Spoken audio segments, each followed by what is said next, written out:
Iglesia Bautista Misionera de Florida le invita a escuchar el siguiente mensaje que edificará su fe. Bien, vamos a abrir nuestras Biblias en esta mañana a Romanos capítulo 8. Vamos a estar mirando hoy versículo 26 al 28. Uno de los pasajes más utilizados, uno de los versículos que vamos a ver hoy, uno de los versículos más utilizados en toda la historia. Mal utilizado. Así que vamos a estudiar eso profundo, pero es uno de los versículos que uno de los más citados fuera de contexto. ¿Está bien? Así que hoy vamos a aprender un poco del contexto. Mientras están buscando Romanos 8, hoy vamos a estar mirando dos ayudas que reciben los creyentes, dos ayudas. Si recuerdan, la semana pasada, y realmente en todo el capítulo 8, pero la semana pasada específicamente, estábamos hablando de que los creyentes, realmente todos, pero estamos en un momento donde hay sufrimiento y hay dificultad. Y Pablo dice, esos sufrimientos pueden venir en tu cuerpo, pueden venir por ser un creyente en este mundo, pero hay dificultades, hay sufrimientos, y él no dice, no es verdad, el creyente no va a tener sufrimiento, no dice eso, sino que ¿qué dice? Bueno, el enfoque del mensaje la semana pasada es que en el medio de esos sufrimientos, la creación, por ejemplo, gime y está pensando y está ansioso, ¿por qué? Que el Señor regrese.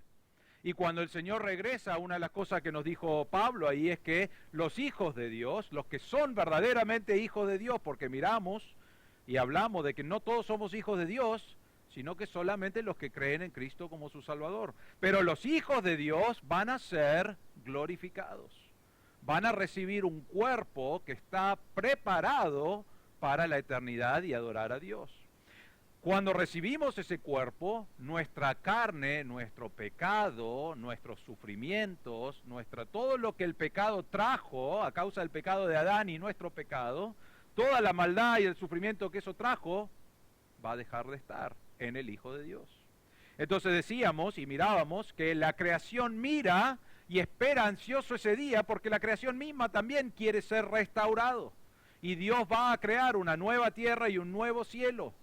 Y va a salir debajo de la maldición del pecado. Pero miramos que no solamente la tierra, sino que nosotros, los creyentes, también estamos en un momento de sufrimiento. ¿Saben cómo sé eso? Porque me levanté con la rodilla que me dolía, ¿no? Nuestro cuerpo se va descomponiendo. ¿Saben por qué hace eso nuestro cuerpo? Porque no lo cuidamos, ¿no? Pero ¿por qué hace eso? Porque somos pecadores. El pecado arruinó, si podemos decirlo, aunque Dios ya sabía, ¿no? Pero cambió el propósito original que Él tenía para Adán y Eva y la creación, y pasó a estar en el pecado y afectó a cada uno de nosotros, y cada vez que envejecemos, podés ser el mejor haciendo ejercicio y haciendo todas las cosas, pero aún envejeces y tu cuerpo se va descomponiendo y va sufriendo, y el resultado final, que es el resultado del pecado en nuestra vida, es la muerte. Eso es lo que vemos históricamente y la Biblia habla de esas cosas. Ahora, para el Hijo de Dios también está en ese momento. No solamente está su cuerpo descomponiéndose, pero sino quizás te ha pasado, pero en tu propia vida decís, quiero vivir para el Señor, quiero glorificar al Señor, y sigo luchando con las mismas tentaciones, y sigo luchando con los mismos problemas en mi vida. Hay veces que vos decís, creí que lo superé, y de repente ese pecado, esa tentación, esa lucha en tu vida, surge otra vez, y vos decís, ¿cómo puede ser? ¿Cómo puede ser? Tantos años de creyente y sigo luchando con estas mismas cosas. Y Pablo sabe todo esto que está hablando, porque ya nos viene hablando en el capítulo 7 y el 8 específicamente de una lucha que funciona en nuestra vida. La lucha entre querer glorificar a Dios y el pecado que está en nuestro cuerpo. Entonces llega acá a la conclusión, en el versículo 25, por ejemplo, esperamos que el Señor va a venir, eso es lo que dice, y cuando Él venga, va a cumplirlo con lo que Él dijo, que es que va a darnos un cuerpo glorificado a los hijos de Dios. Pero mientras esperamos, termina el versículo 25 y dice, con paciencia lo aguardamos. ¿Por qué? Porque sabemos que eso va a suceder. Y anhelamos que eso pase, y esperamos que el Señor regrese, pero sabemos que va a hacerlo, y entonces con paciencia podemos sufrir tener dificultades, pero sabiendo que Dios va a cumplir con su palabra. Entonces con paciencia lo aguardamos. Pero quiero marcar esto, y creo que es importante remarcarlo, otra vez lo remarcamos la semana pasada, pero esto solo se aplica a los hijos de Dios. Y hay una tendencia hoy de decir que todos somos hijos de Dios, pero la Biblia no dice eso. Dios ama a todos, Él ama a su creación, Él tiene un amor universal por el ser humano, por la creación que Él hizo, pero no todos son hijos de Dios. Es más, Jesús mismo dijo, hay hijos de Satanás y hay hijos de Dios. ¿Y cuál es la diferencia? Nos dice que naciste como hijo de Satanás, en tu pecado, en tu maldad, en tu rebeldía hacia Dios, haciendo las cosas que agradaban a Satanás. Y para ser un hijo de Dios, no es por ir a la iglesia, no es por ofrendar o diezmar, no es por ser una persona buena, no es por tratar de cambiar algunas cosas en tu vida y no tener tanto esa lucha y ser una mejor persona. Todo eso es buenísimo, pero eso no te hace un hijo de Dios. Nos dice la Biblia que lo único que te hace un hijo de Dios es creer, que la palabra creer es poner tu confianza en que vos tenés un problema, Dios está acá perfecto y vos sos pecador. Y vos decís, ¿cómo puedo llegar a Dios? Y Dios dice, no podés llegar por tus propias cuentas. No lo dice yo, no lo digo yo, lo dice la palabra. Dios dice, no podés hacer nada para llegar al cielo. Así que, ¿saben lo que hizo Dios? Dios dijo, voy a mandar a mi hijo. Y Él va a hacer algo que sí nos da acceso a Dios. ¿Qué es lo que hizo?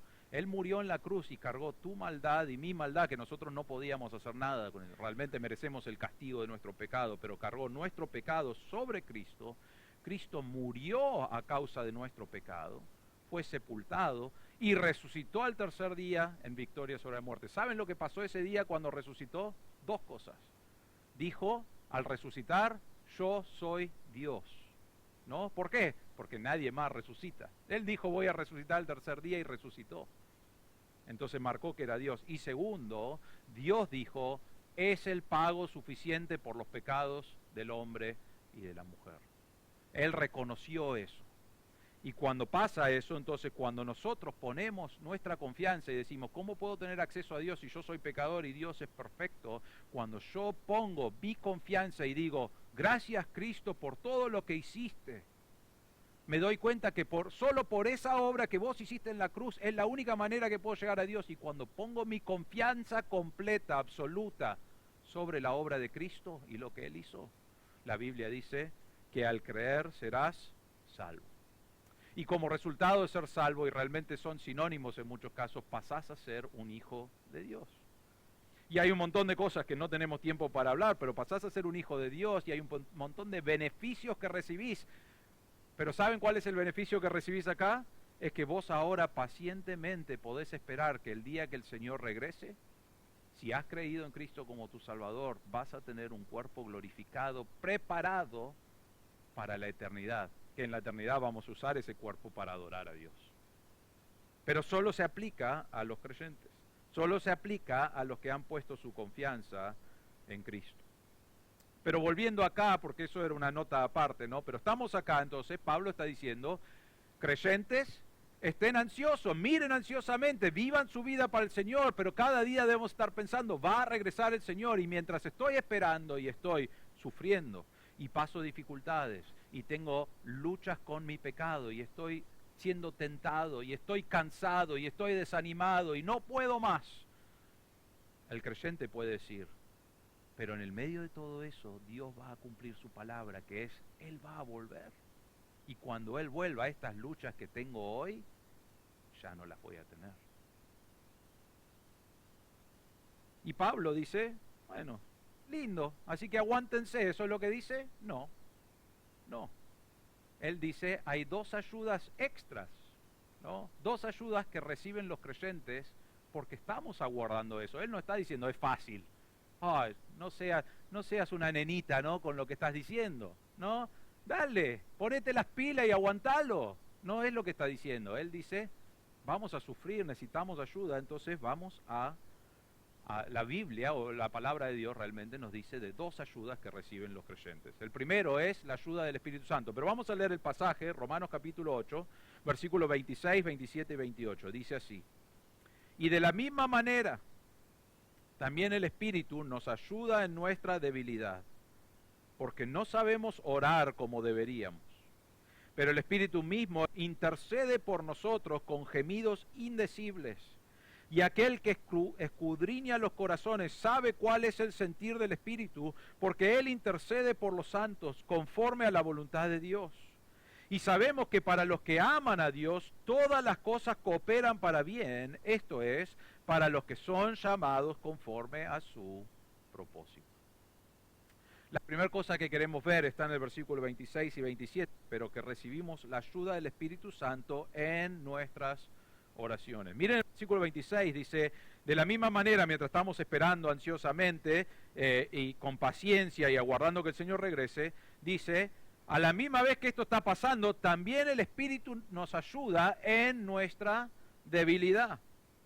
Ahora, la palabra ayuda, entendemos eso, pero es un poco más fuerte en el griego y está hablando de que cuando estás en una situación o tenés una necesidad desesperado, estás en desesperación, y en el momento que estás pasando esta gran tribulación que no sabes qué hacer, el Espíritu Santo está ahí para ayudar.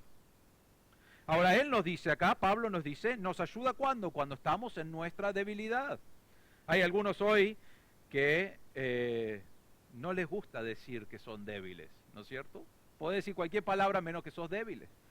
No, ¿cómo estás hoy? Bien, mi vida está perfecta, ninguna lucha, ninguna tentación, ninguna... Claro, después le preguntas a la esposa, ¿cómo está tu vida? Y dice, ¿no? A veces nos gusta actuar como que no estamos bien, pero Pablo acá dice, sabemos que tenemos debilidades, él no niega eso, pero en el medio de nuestra debilidad, cuando habla de debilidad está hablando de perspectiva imperfecta que tenemos en cuanto a Dios y lo que Él quiere, nuestras mentes finitas porque no sabemos el plan total de Dios, nuestra fragilidad humana, nuestro cuerpo, enfermedad, dificultades, limitaciones espirituales, porque todos nosotros, si sos un hijo de Dios, querés estar viviendo para Dios y tendríamos que haber llegado a un nivel de madurez y de crecimiento en los años y decir, soy creyente hace 40 años, así tendría que ser mi vida. Y después cuando analizás decís, no llegué ahí, soy débil, no llego a esa situación o a ese lugar donde creo que debería estar. Y quizás esa debilidad y lo que Pablo quiere remarcar acá te lleva a un momento en tu vida y estás ahí delante del Señor y decís, no sé qué orar, estoy desesperado o desesperada, no sé qué pedir, Señor, no sé qué hacer, no sé cómo enfrentar esta situación, no sé lo que vos querés para mi vida. Y entramos a una situación que en nuestra debilidad realmente lo único que hace es derribarnos y ponernos en una situación donde decimos, Dios, no sé qué hacer. A algunos les gusta gritar en ese momento, decir, Dios, no sé qué hacer. Algunos están ahí, quizás llorando, quebrantado. Señor, no sé qué hacer, no sé cómo seguir, no sé qué va a pasar. Y Pablo está usando estas palabras no para decir que eso está mal. Porque a veces tenemos una tendencia como creyentes, ¿cómo vas a estar así? ¿No confías que Dios dice la verdad? ¿Cómo vas a estar en un momento de debilidad? Claro, ¿qué hace eso? Dos cosas. Primero que hay momentos donde estamos así. ¿Saben cómo es eso? Porque Pablo acá nos está diciendo de eso.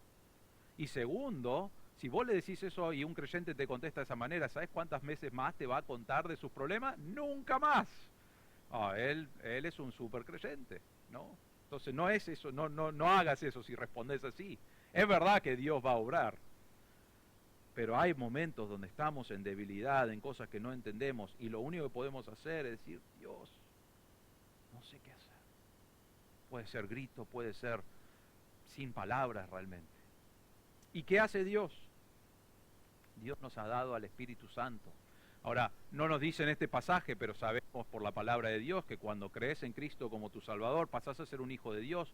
Y una de las cosas, especialmente en Efesios, en el libro de Efesios, una de las cosas que bíblicamente Dios nos dice es que cada creyente tiene ahora al Espíritu Santo morando dentro de él o ella. ¿Para qué está ahí? Está para darte convicción de pecado, está para darte certeza de que has creído verdaderamente en Cristo, está ahí para un montón de cosas, pero en el pasaje hoy está ahí para interceder por nosotros. Miren lo que dice el versículo 26, dice, también el Espíritu nos ayuda en ese momento de debilidad. ¿Por qué? Porque no sabemos orar como deberíamos. Y después dice, pero el Espíritu mismo, que ya está morando en tu vida, que ya sabe todo lo que estás viviendo, no hay nada que podés esconder, dice, intercede por nosotros con gemidos indecibles. El Espíritu Santo está dentro nuestro. Saben que yo no le puedo esconder nada al Espíritu Santo. Puedo esconderte cosas a vos. Hay cosas que vos no sabés de mí. Y hay cosas que yo no sé de vos.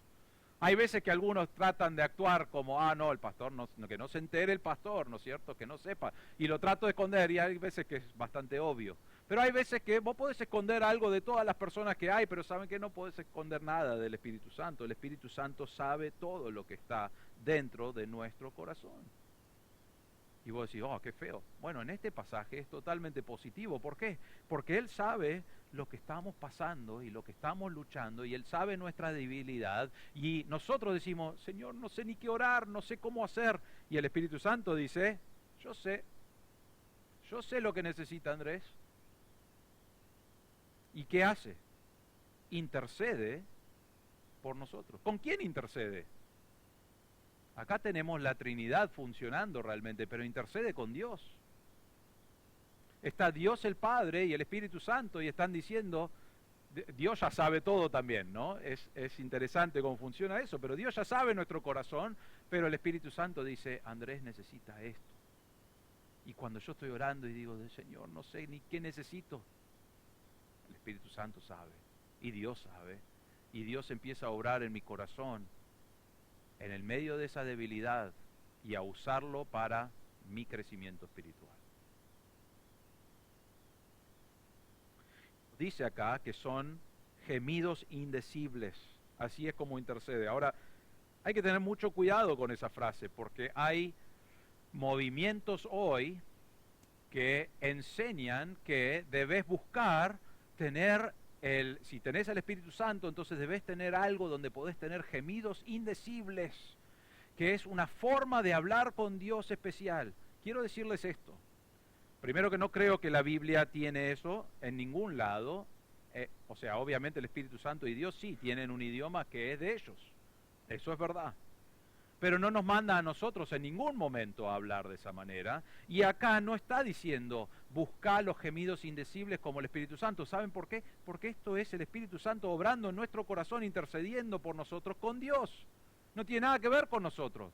Lo único que vemos de nosotros en este versículo es que somos débiles y necesitamos a alguien. Eso es lo único que vemos.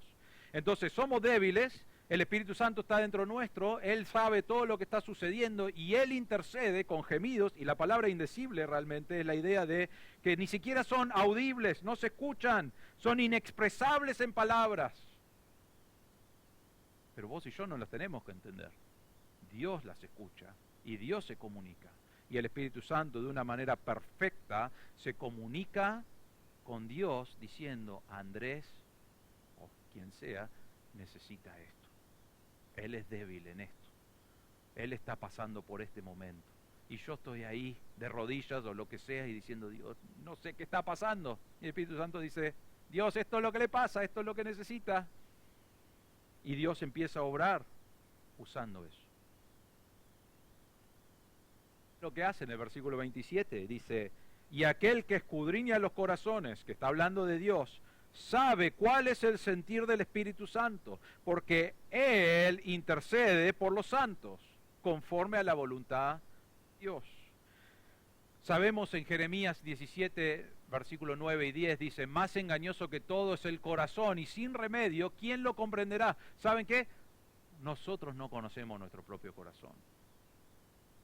A veces yo pienso en mi vida, estoy creciendo espiritualmente, gracias a Dios por esta victoria que he tenido en mi vida. Y cuando mejor te sentís, decir, claro, está todo bien, y de repente trae algo Dios a tu vida y decís, Bueno, me había olvidado de eso, Señor, ¿no? O nos engañamos a nosotros mismos a decir, yo soy un creyente súper maduro y súper cristiano. Y mi corazón quizás refleja otras cosas, pero nos engañamos. No podemos, ni nosotros entendemos nuestro propio... Versículo 10, yo el Señor escudriño el corazón, pruebo los pensamientos. Ahora el pasaje ahí está hablando de que de acuerdo a tus obras el Señor va a recompensarte. Eso no es lo que vamos a hablar ahora. Eso es el contexto de ese versículo, pero el contexto es Dios sabe y después recompensa. Dios sabe tu corazón. Dios sabe mi corazón. Él sabe lo que está sucediendo en mi vida y las cosas que estoy luchando y las debilidades que tengo, y no hay nada que puedo esconder de Él. Y Él, a pesar de que sabe todas esas cosas, murió por mí, y si creí en Cristo me dice que soy un hijo de Dios, y algún día cuando vuelva, a pesar de toda la debilidad que yo tengo, va a darme un cuerpo glorificado para exaltarle por toda la eternidad. ¿Por qué? ¿Porque vio algo bueno en mí? No, no vio nada bueno en mí.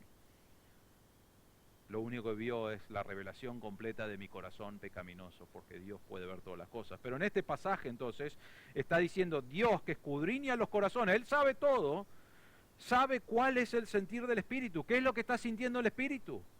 Él sabe todo, porque Él está mirando mi corazón, porque mora dentro mío. Pobre, el Espíritu Santo tiene que ir a todos los lugares que yo voy, ¿no es cierto? Y Él está ahí para ayudarme, para controlarme, para guiarme, para darme convicción de pecado, para moldearme, para transformarme, para usar la palabra de Dios, para que siga creciendo. Eso es lo que está el Espíritu Santo. Y está ahí intercediendo por mí. Y Dios escudriña mi corazón y dice, sí, Andrés necesita eso. Y el Espíritu Santo dice, sí, Andrés necesita eso. Y están en completa unanimidad de que Andrés necesita trabajo en su vida, es verdad. Yo también estoy en unanimidad, pero yo ni me doy cuenta cuánto necesito.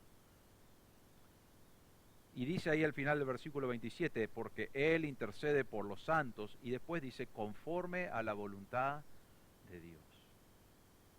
Cuando Dios está intercediendo, o el Espíritu Santo está intercediendo por nosotros, lo que Él está diciendo es, Andrés en su debilidad, eso está abierto completamente a los ojos de Dios. Él me ve.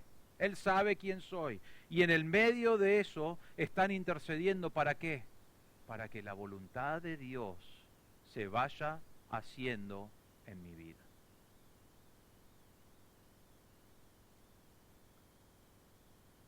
¿Va a haber dificultad? Sí. ¿Va a haber sufrimiento? Sí. Van a haber momentos donde estás totalmente quebrado o quebrada delante del Señor y decís, ¿por qué? Espero que no, pero probablemente sí. Pero en el medio de esa situación hay alguien que es Dios, pero el Espíritu Santo está obrando en tu corazón, intercediendo con Dios, pidiendo por vos y tu vida y tus dificultades. Y mientras está pidiendo eso y saben todo lo que está en tu corazón y sabe todas las cosas que necesitas cambiar, que Él va a cambiarlas cuando Él regrese, ¿no? Va a ser completamente terminado la debilidad en ese momento. Pero mientras tanto te está formando, te está transformando para que vos puedas seguir la voluntad de Dios. Pensaba en un pasaje de la Biblia. Pablo tenía lo que llama la Biblia un aguijón en la carne. Algunos piensan que el apóstol Pablo tenía una enfermedad. Algunos dicen debe haber sido un cáncer, pero no se llamaba cáncer en ese momento, y puede ser el aguijón en la carne. Algunos dicen que era un hermano, entre comillas, en la iglesia, porque lo llama mensajero de Satanás en otro pasaje. Entonces él dice, había alguien en la iglesia que seguía agobiando mi ministerio y era un aguijón en la carne, removelo del ministerio. Eso es lo que algunos interpretan. La realidad es esto. Yo creo que la Biblia no nos dice específicamente. ¿Saben por qué? Porque si fuera que Pablo tenía un cáncer, entonces todas las personas que no tenemos un cáncer estaríamos como, bueno, yo no viví lo que tiene Pablo. Pero como no sabemos que Pablo tenía una dificultad. ¿Y para qué estaba esa dificultad? Pablo mismo dice que estaba para protegerlo contra el orgullo. Y saben que Pablo estaba con esta dificultad, que él en 3 ocasiones diferentes vemos en la palabra de Dios. ¿Qué hizo? Le dijo, Dios, sacá este aguijón en la carne de mi vida. no puedo más. ¿Y cómo le contestó Dios? Acá hay gracia abundante para vos, suficiente para soportar esta situación. Ahora, él le dijo, no, un buen creyente, ¿cómo va a sufrir? ¿Le dijo eso? No. Le dijo, yo sé lo que estás pasando. El Espíritu Santo ya me dijo lo que estás pasando. Yo sé lo que estás pasando. Quiero cumplir la voluntad de Dios en tu vida. Entonces voy a darte gracia para soportar esta situación.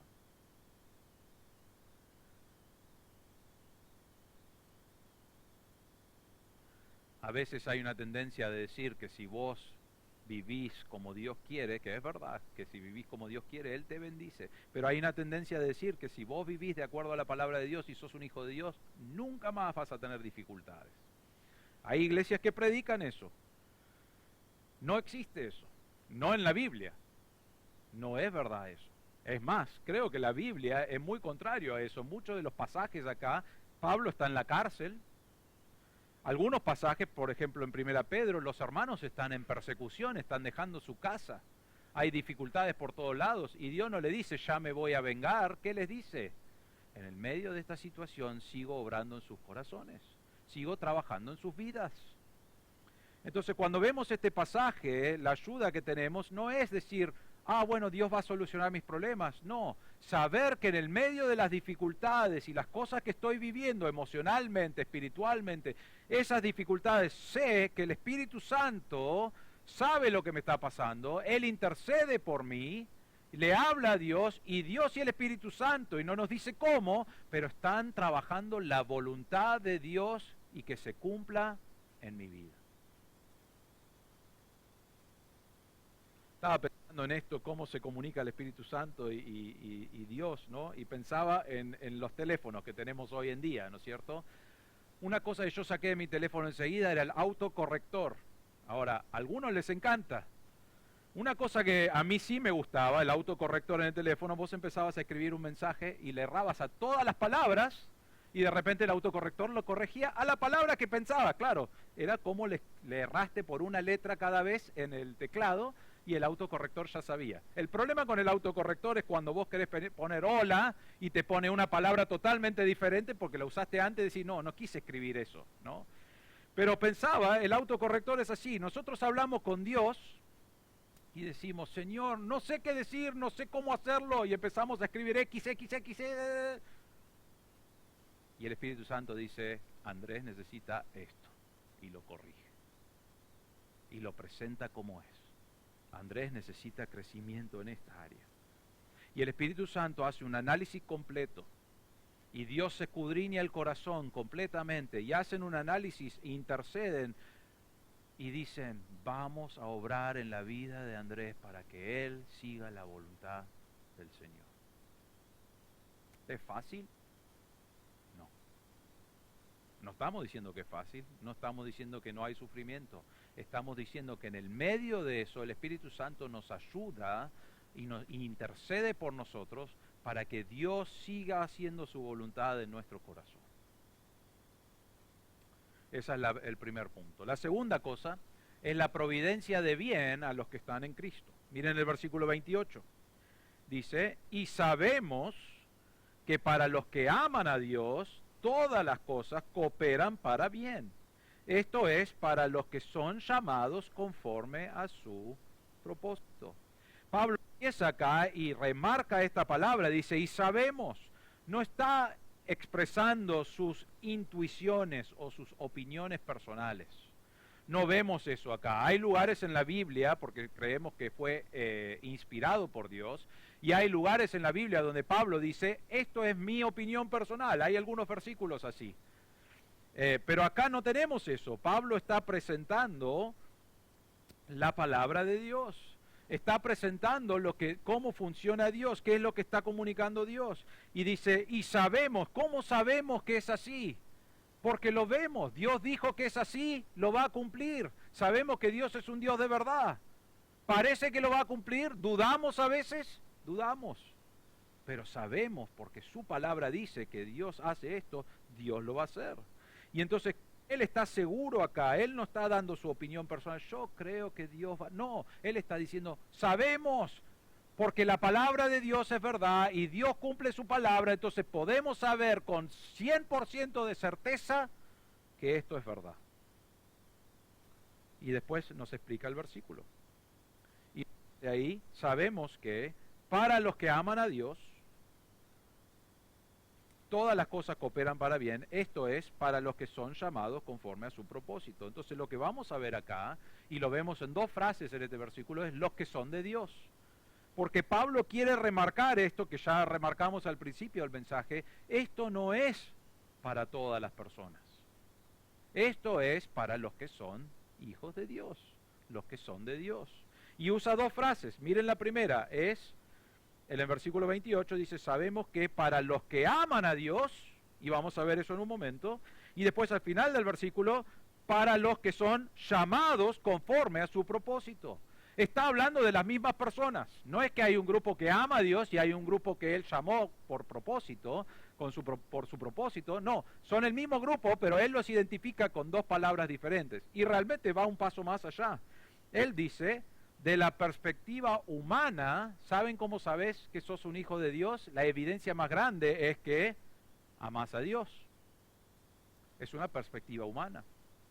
¿Cómo sé que amo? O sea, ¿cómo sé que soy un hijo de Dios? Porque tu nueva naturaleza ahora quiere buscar amar a Dios, entonces podés hacer cosas que aman a Dios, pero es una perspectiva humana.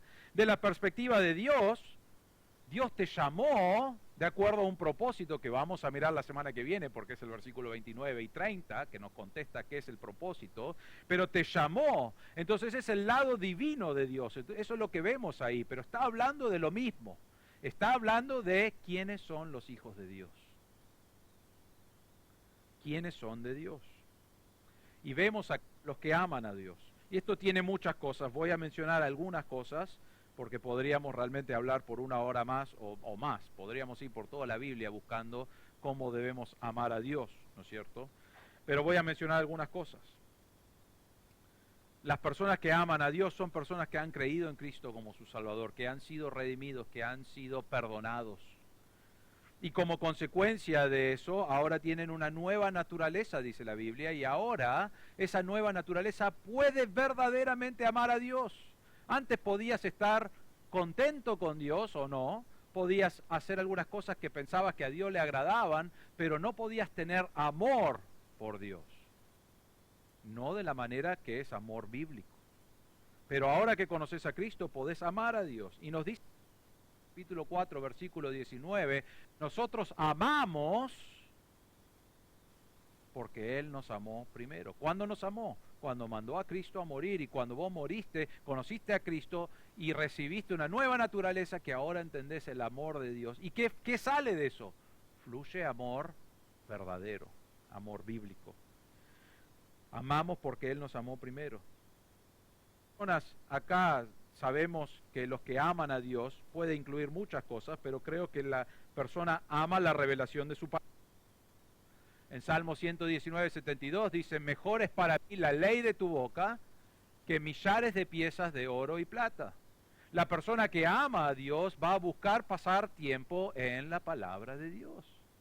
No para cumplir, sino para estudiar, para conocer, para aprender, para saber quién es Dios. ¿Saben cómo podemos saber qué es lo que Dios quiere para nuestra vida y quién es? Está acá. No necesitamos ninguna revelación extra. No necesitamos adivinar. Dios nos ha dado todo lo que necesitamos saber de Él, lo que Él quiere que sepamos. Creo que en el cielo vamos a entender muchas otras cosas, pero hoy esta es la revelación que Dios nos ha dado. Si vos amás a Dios y decís amar a Dios, ¿qué es lo que vas a querer hacer? Conocer a Dios. Estudiar quién es. Es una ilustración muy simple la que voy a dar comparado a Dios, ¿no? Pero yo amo a mi esposa. Y si yo le digo a Romina, le digo, Romina, yo te amo con todo el corazón. Y después llega nuestro aniversario, que quiero decir ya que yo nunca me olvido del aniversario, ella sí, pero yo no. Pero llega el aniversario y yo digo, yo te amo un montón. Y dice, ¿me compraste algo? Y me había olvidado que era hoy nuestro aniversario. Bueno, pero te amo un montón, acordate que te amo un montón. Y después decís, te amo un montón. Sí, pero vos sabés que eso que haces me molesta. Sí, bueno, pero a mí me gusta hacerlo.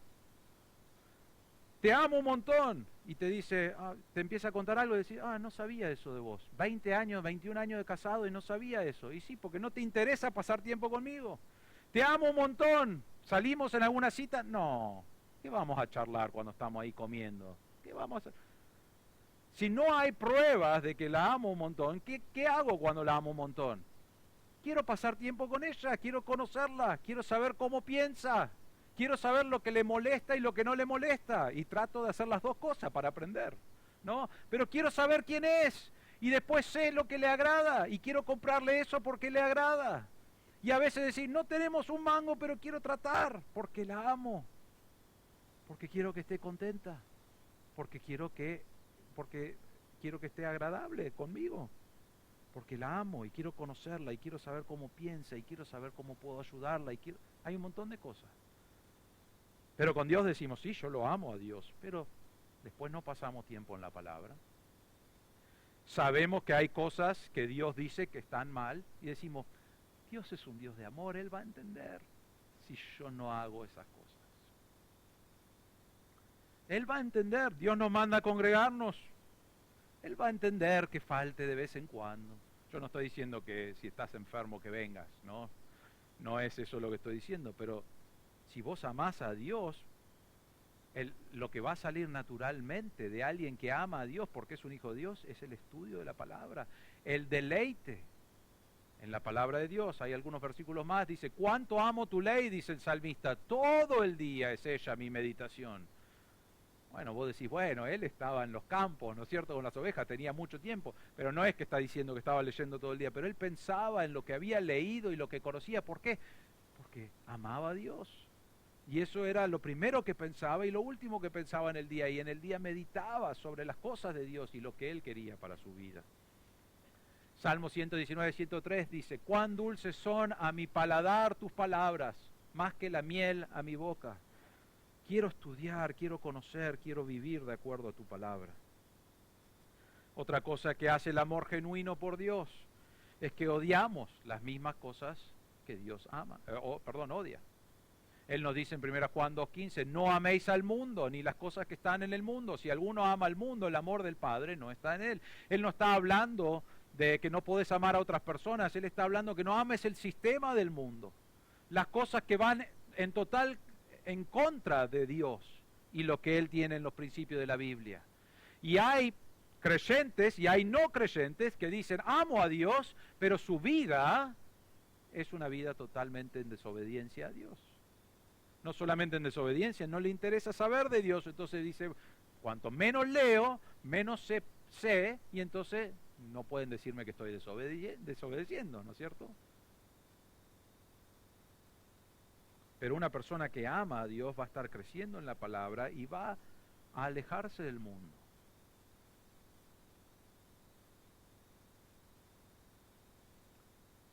Juan 14, 21 dice, el que tiene mis mandamientos y los guarda, ese es el que me ama. Y el que me ama será amado por mi Padre, yo le amaré y me manifestaré a él. El que tiene mis mandamientos y los guarda, él los obedece, él vive de acuerdo. Ahora quiero decir esto, y tengo que tener mucho cuidado. No significa que vas a vivir una vida de perfección. No es que decís, sí, no, lo tengo que obedecer y enseguida vas a caer en pecado, porque caemos. Pero sí hay un deseo de agradar a Dios, y sí hay un deseo de luchar contra el pecado, y crecer, y obedecerle, y buscar agradarle por obedecer su palabra. Esos son las personas, y vemos esas evidencias en la palabra de Dios, son las personas que aman a Dios. Ahora, ¿quiénes son los llamados? Y vamos a ir rápidamente porque la semana que viene voy a pasar un poco más en la palabra llamado. Pero vemos acá entonces los que aman a Dios y los que son llamados conforme a su propósito. Ahí está.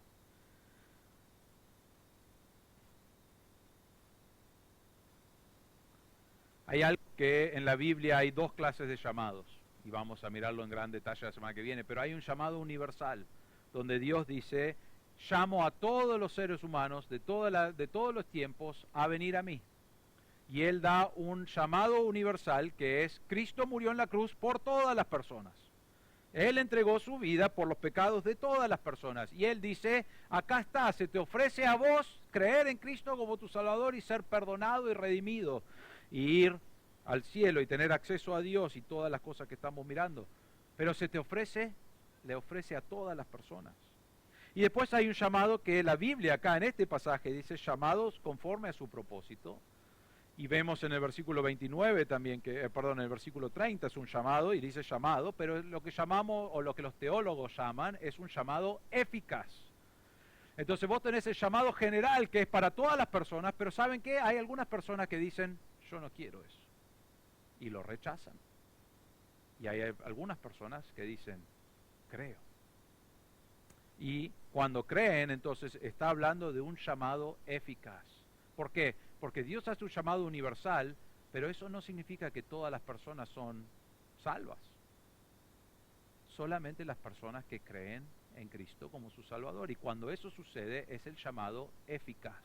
Y acá estamos hablando del llamado eficaz. Entonces lo que está diciendo realmente es un sinónimo de la frase aman a Dios, pero vemos acá, los creyentes aman a Dios, y después tenemos los creyentes que son llamados conforme al propósito de Dios, que es ser como su Hijo, que vamos a ver en un momento.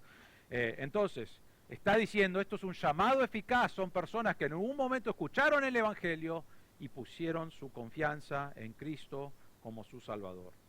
En 2 Timoteo 1:9 dice, quien nos ha salvado y nos ha llamado con un llamamiento santo, no según nuestras obras, sino según su propósito y según la gracia que nos fue dado en Cristo Jesús desde la eternidad. Pues un llamado que Dios hizo, específico, universal a todos, pero a nosotros específico, creímos en Cristo, fuimos salvos y estamos llamados de acuerdo a su propósito en nuestra vida, porque Él tiene un propósito para cada uno de sus hijos.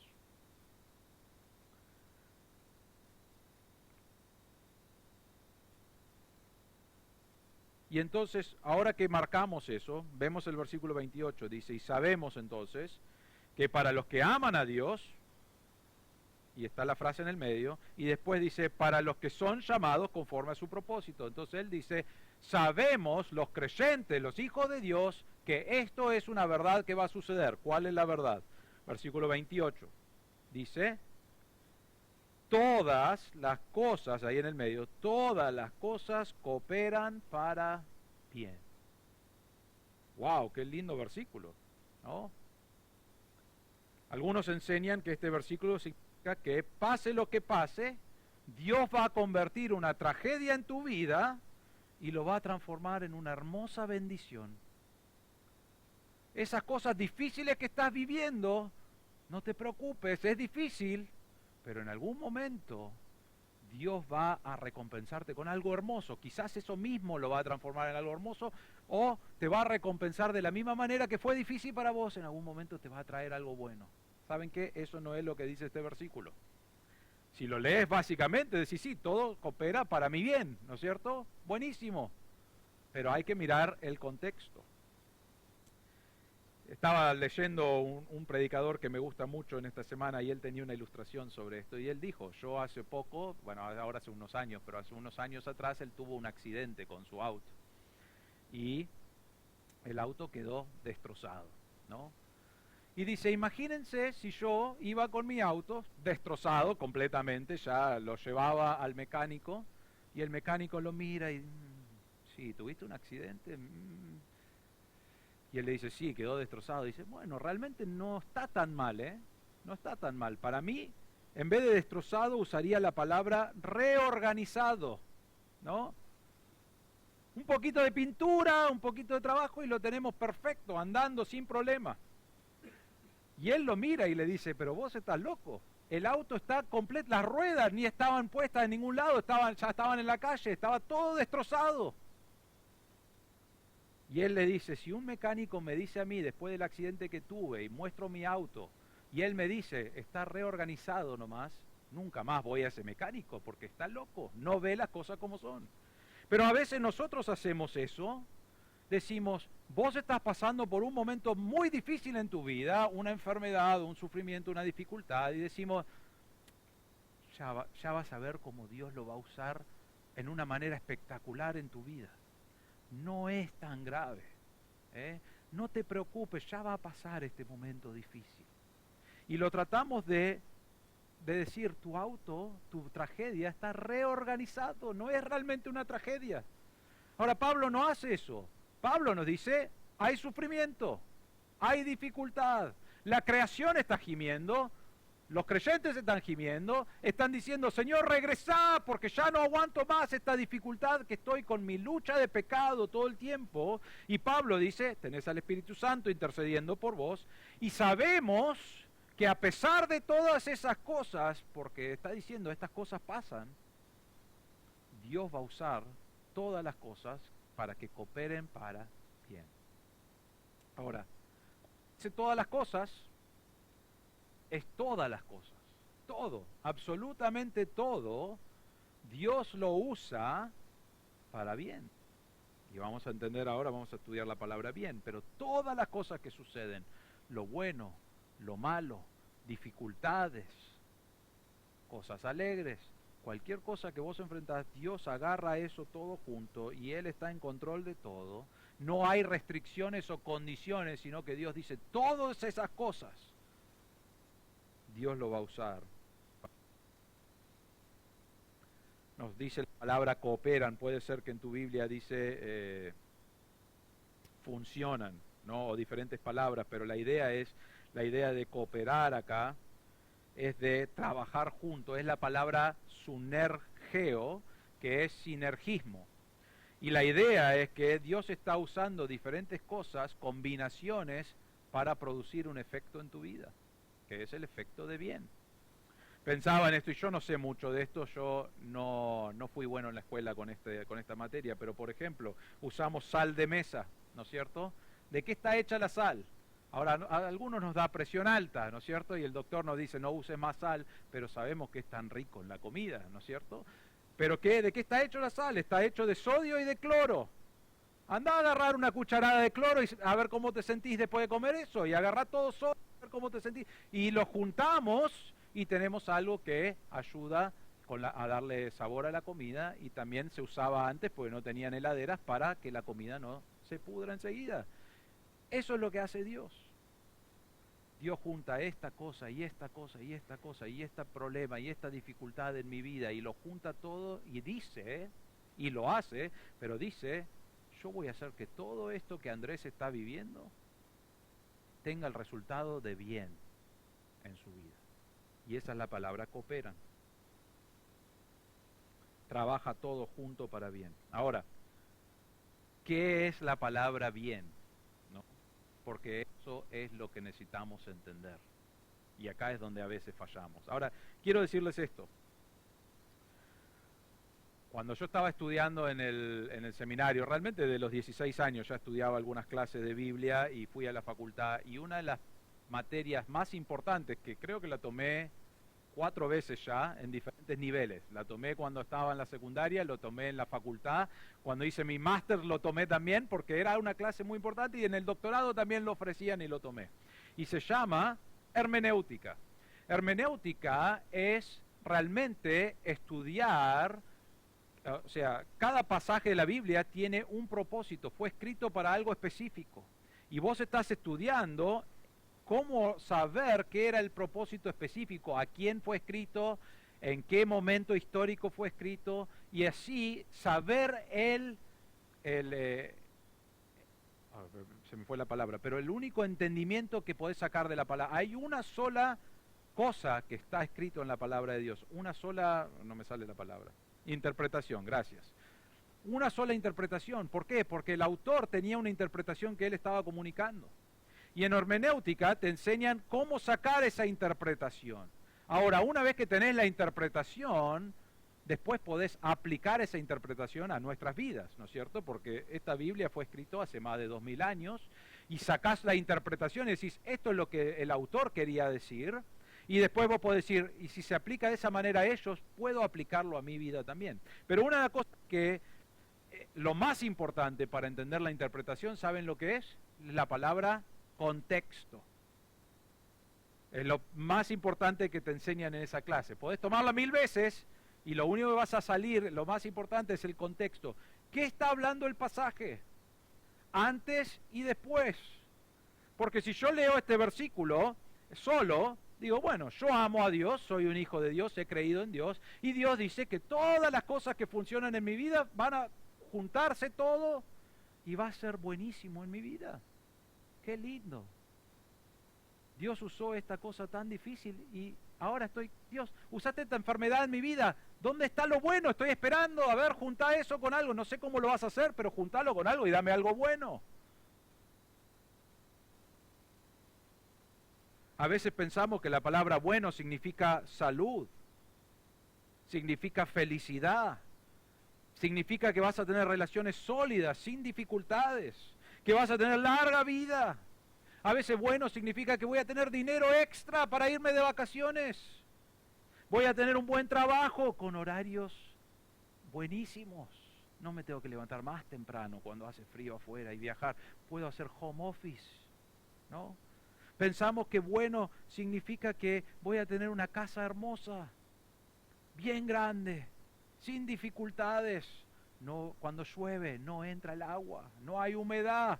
Ojalá eso funcionara así. Pensamos a veces que la palabra bien, y lo podemos llenar con cualquier cosa que queramos, pero ¿saben qué? La palabra bien tiene un propósito. No son todas estas cosas. Ahora, quiero decir esto. Es que Dios te da buena salud. Y hay veces que Dios te da cosas que te hacen feliz. Y hay veces que Dios te da dinero. Y hay veces que Dios te da un buen trabajo. Y hay veces que Dios provee todas estas cosas. Y es buenísimo y decís gracias Dios. Pero hay veces que no te provee esas cosas.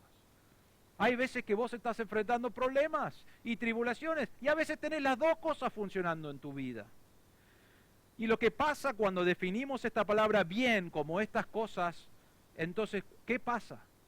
Pasa que cuando vos decís, no te preocupes, Dios va a usar esto para producir este bien en tu vida, y inventamos de alguna manera lo que es el bien, ¿saben qué pasa cuando no sucede en tu vida? ¿Qué decís? Dios es un mentiroso. Dios no cumplió con lo que Él dijo. Y Dios dice, pero vos interpretaste mal la Biblia, no podés culparme a mí, ¿no? Pero nosotros, ¿qué decimos? Yo conozco gente que ha dejado el camino del Señor porque dijeron, Dios no me dio lo que Él prometió. Él dijo que todo iba a ser para bien, y yo veo mi vida y no hay nada bueno en mi vida. No funcionó para nada esto. Es más, lo único que logré con ir a la iglesia, con supuestamente amar a Dios, es pérdida de trabajo y pérdida de oportunidades en las cuales podría haber sido exitoso. Y quizás decís, bueno, no me lleva a alejarme del camino, pero quizás te hace dudar de quién es Dios. O a veces decimos, si Dios no me está dando las cosas buenas que yo creo que Él debe estar proveyendo, entonces, ¿qué está pasando? ¿Estoy haciendo algo mal yo? ¿Está Dios enojado conmigo? Y empezamos a realmente inventar un Dios diferente, y una situación donde decís, Dios, yo soy víctima de todo lo que está sucediendo y vos no estás cumpliendo con tu parte. Y después nos enojamos con Dios y decimos, pero tengo derecho a enojarme porque Él dijo, todo va a funcionar para bien, y no lo hizo. Entonces es importante entender qué significa la palabra bien. ¿Por qué? Porque si no, vas a inventar lo que quieras y vas a tomar una decisión basado en esto. Y quiero decirles esto, quizás decir, bueno, yo ya sé lo que significa, buenísimo. Es un versículo mal utilizado en muchos lugares, porque lo utilizan de la forma que acabo de comunicarles. Si vos amas a Dios, todas las cosas cooperan para bien y vas a tener una vida excelente. Eso es lo que se enseña. El problema es que eso no es lo que enseña la Biblia. Entonces, ¿cuál es la palabra bien? Bueno, el contexto es, estamos esperando que el Señor regrese y esté nuestro cuerpo glorificado. Y mientras tanto, esperamos pacientemente, enfrentando estas dificultades, con la ayuda del Espíritu Santo oramos, y llegamos acá, y Dios dice, y todas las cosas que te están sucediendo, buenas o malas, Dios las está usando para tu bien. Ahora, si sacamos ese versículo ahí, el bien podemos inventar lo que quieras, pero en el contexto, el versículo que sigue, el versículo 29, nos dice cuál es el propósito de Dios en tu vida. Y dice así, y lo vamos a mirar la semana que viene en más detalle, pero dice, a los que de antemano conoció, también los predestinó a ser hechos conforme a la imagen de su Hijo. Eso es el bien de Dios. Dios quiere que cada uno de nosotros los hijos seamos hechos conforme a Cristo. Vemos a Cristo y decimos, Cristo es perfecto, sin pecado, sin maldad, y encima murió por los pecados y pagó mi cuenta, aunque no lo merecía, lo hizo, y lo vemos y decimos, Él es perfecto. ¿Saben qué? Cuando Dios te salvó, en ese momento empezó un proceso en tu vida. Y el proceso es, y sigue, hasta que vos y yo seamos como Cristo. Ahora, en ese proceso hay algunos que están más cerca, hay algunos que toman un paso para adelante, 3 para atrás, ¿no? Hay algunos que están lentamente, hay algunos que se han estancado y dijeron voy a descansar acá por un ratito, ¿no es cierto? Pero el proceso está en cada una de nuestras vidas. Si conoces a Cristo como tu Salvador, vos estás llegando, o el proceso es que llegues a ser como Cristo. Ahora, ¿cuándo va a suceder eso? Cuando Él regrese, seremos como Cristo, semejantes a Él, nos dice 1 Juan 3:2. Vamos a ser sin pecado cuando vuelve Cristo. Eso es lo que estuvimos hablando la semana pasada, con cuerpos glorificados. Y ahora sí vamos a ser completo, el proceso va a ser completo, pero hoy Dios está trabajando en ese proceso. Ahora, cuando Él dice, todas las cosas cooperan para bien, lo que Él está diciendo es, todas las cosas que te suceden, buenas, malas, las dificultades, los sufrimientos, Dios usa cada una de esas para moldearte y transformarte a ser como es Cristo. ¿Qué significa eso? Lamento pincharle el globo quizás a algunos, pero hay veces que vos tenés una enfermedad o una dificultad y no decimos, qué lástima que estás pasando eso, ¿no? Pero vos tenés esa dificultad. Y aunque es difícil, y no estamos diciendo, esto es una pavada. Pablo no dice eso, nosotros no decimos eso, y a veces no podemos ayudar, pero tratamos de ayudar. Sabemos que estás viviendo una tragedia, una dificultad, pero ¿sabes lo que puedes estar seguro? Que en el medio de esa tragedia o dificultad, Dios no dice, todo va a estar bien. No te preocupes, esto es momentáneo y mañana vas a estar re bien. Es verdad que es momentáneo. Mañana en el día, cuando estés en el cielo, ya no vas a estar viviendo esa dificultad. Pero Él no lo baja, no baja tu dificultad. Él dice, esto es algo que te va a ayudar a crecer. Esta tragedia es algo que Dios está trabajando en tu vida para que vos crezcas, para que descanses en Él. A veces, y lo he visto muchas veces en mi vida, me acuerdo como chico, mi papá, como no saben ustedes, pero mi papá es pastor, y me acuerdo gente que venía a la iglesia, normalmente estaba bien y de repente tuvo una dificultad donde casi pierde su vida. Estaba en el hospital y estaban realmente, oren por fulano o mengana que ya probablemente va a estar con el Señor, oramos por su salud, oramos por los doctores, oramos que se pueda recuperar, y pensábamos, no creo que la vamos a ver nunca más, y la ibas a visitar ahí y decías, realmente no está muy cerca de estar con el Señor. Y me acuerdo en varias situaciones, a veces terminaban con el Señor, y a veces se mejoraban y volvían a la iglesia, y ¿saben qué? Cuando vos lo veías decías, hay algo diferente de esta persona. ¿Saben lo que había sido diferente? Ellos en ese momento de dificultad se agarraron del Señor y confiaron en el Señor, y el Señor lo usó para ayudarles a crecer y a moldearlos a la imagen de Cristo. Ahora vos decís, yo no quiero vivir eso. No, es verdad, no estamos diciendo que queremos vivir eso, pero podés estar seguro que no importa lo que estás viviendo, Dios lo está usando para transformarte a cómo es su Hijo, porque eso es el propósito de Dios. Ese es el bien que Él busca en nuestra vida. Todo lo demás puede proveerte un buen trabajo y dinero y diferentes cosas, pero eso es secundario. Sí sabemos que Dios promete cuidar a sus hijos, pero Dios está obrando en nuestras vidas y haciendo que todas esas cosas malas esas cosas buenas, esas situaciones, esas debilidades espirituales, toda esa lucha, todas esas cosas, Dios lo está usando para que nosotros podamos crecer. Él usa sufrimientos, Él puede usar hasta tu misma tentación con el pecado, para que vos dependas más de Dios, para que digas, Dios, no puedo más con este pecado, ayúdame a vencerlo. Y lo usa, y usa todas esas cosas para que vos puedas crecer a ser como Cristo es.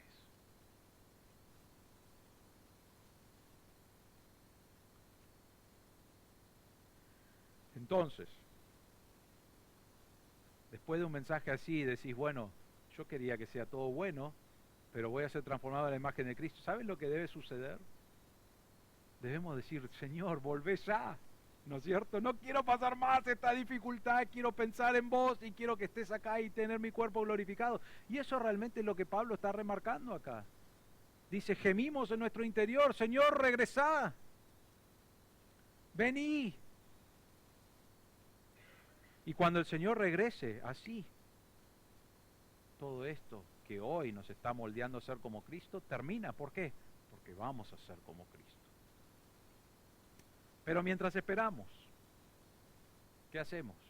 Pacientemente vivimos nuestra vida guardando, sirviendo al Señor, obedeciendo al Señor, llevando el Evangelio a un mundo que no conoce, porque aunque queremos que Él regrese, ¿saben por qué no regresa hoy? Él retarda su promesa, ¿por qué? Porque quiere que otros escuchen el Evangelio. Por eso está esperando. Entonces, mientras tanto, nosotros vamos creciendo y luchando con estas cosas, esperando que el Señor regrese, ansiosos de que Él regrese, y mientras tanto comunicamos el Evangelio y vivimos para el Señor. Entonces, la pregunta que te hago para terminar en esta mañana es, ¿le crees a Dios?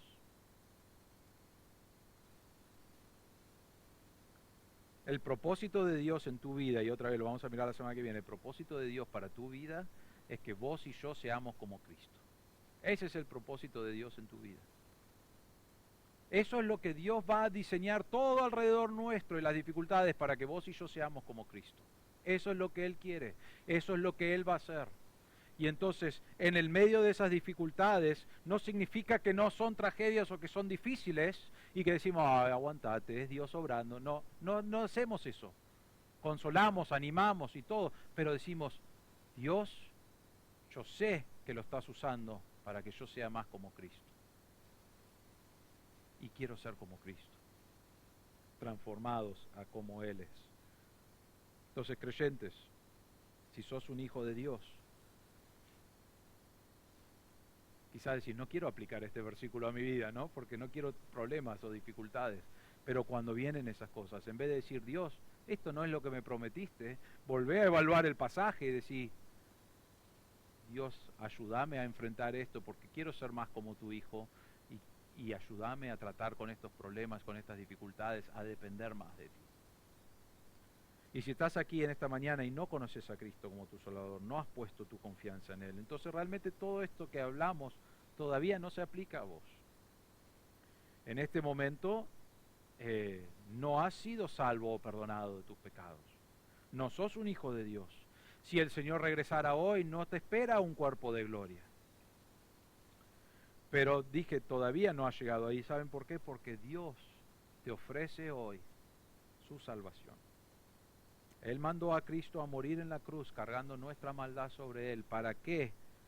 Al creer, al poner nuestra confianza en que Él hizo toda la obra, puedas ser salvo. Y si estás aquí hoy y no conoces a Cristo como tu Salvador, ahí donde estás en tu corazón, podés pedirle al Señor, arrepentirte de tu pecado y pedirle que Él te salve poniendo tu confianza en Cristo. Dos ayudas que recibirás como creyente. No dije fácil esto, pero sí Dios está obrando en nuestro corazón con el Espíritu Santo, con saber que todo funciona para bien, cumpliendo el propósito de nuestra vida que es ser como Cristo. Vamos a orar.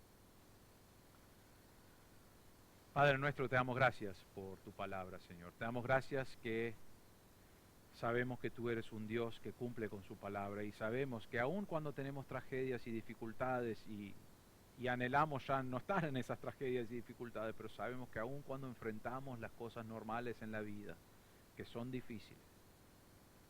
Sabemos que no se escapa ninguna de esas cosas de tu voluntad.